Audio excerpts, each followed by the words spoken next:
ప్రముఖ సినీ choreographer Johnny master కి big relief దక్కింది. లైంగిక వేధింపుల కేసులో జానీ మాస్టర్ బెయిల్ రద్దు చేయాలని కోరుతూ దాఖలైన పిటిషన్ను సుప్రీంకోర్టు డిస్మిస్ చేసింది. జానీ మాస్టర్ కు బెయిల్ రద్దు చేయడానికి నిరాకరించింది. జానీ మాస్టర్ అలియాస్ షేక్ జానీ బాషా తనను లైంగికంగా వేధించాడని ఆయన వద్ద గతంలో అసిస్టెంట్ గా పనిచేసిన యువతి పోలీసులకు ఫిర్యాదు చేశారు. ఆ సమయంలో తాను మైనర్ అని, జానీ మాస్టర్ తనపై పలుమార్లు అత్యాచారానికి పాల్పడ్డాడని ఫిర్యాదులో ఆరోపించారు. తొలుత ఆమె ఫిర్యాదు మేరకు రాయదుర్గం పోలీసులు 0 ఎఫ్ఐఆర్ నమోదు చేసి ప్రస్తుతం ఆమె నివాసం నార్సింగి పోలీస్ స్టేషన్ పరిధిలోకి రావడంతో అక్కడికి కేసు బదిలీ చేశారు.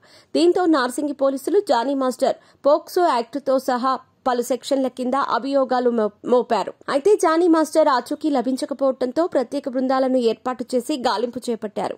ఈ క్రమంలోనే కొద్ది రోజుల తర్వాత గోవాలో జానీ మాస్టర్ ను పోలీసులు అరెస్ట్ చేశారు. దీంతో దాదాపు నెల రోజులుగా జానీ మాస్టర్ చెంచల్గూడ జైల్లో ఉన్నారు. అయితే బెస్ట్ కొరియోగ్రాఫర్ గా జానీ మాస్టర్ కి నేషనల్ అవార్డు అందుకునేందుకు అక్టోబర్ 6 నుంచి 9 వరకు జానీ మాస్టర్ కు కోర్టు మధ్యంతర బెయిల్ మంజూరు చేసింది. అయితే ఆయన అవార్డును నిలిపివేస్తున్నట్టుగా నేషనల్ ఫిల్మ్ అవార్డు సెల్ ప్రకటించింది.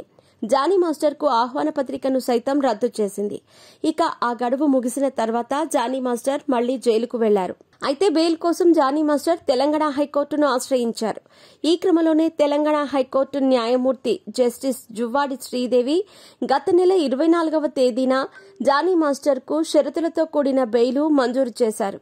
దీంతో జానీ మాస్టర్ ఆ మరుసటి రోజున చెంచల్గూడ జైలు నుంచి విడుదలయ్యారు. బెయిల్పై విడుదలైన జానీ మాస్టర్ ఫ్యామిలీతో గడపడంతో పాటు వివిధ కార్యక్రమాల్లో సైతం పాల్గొన్నారు.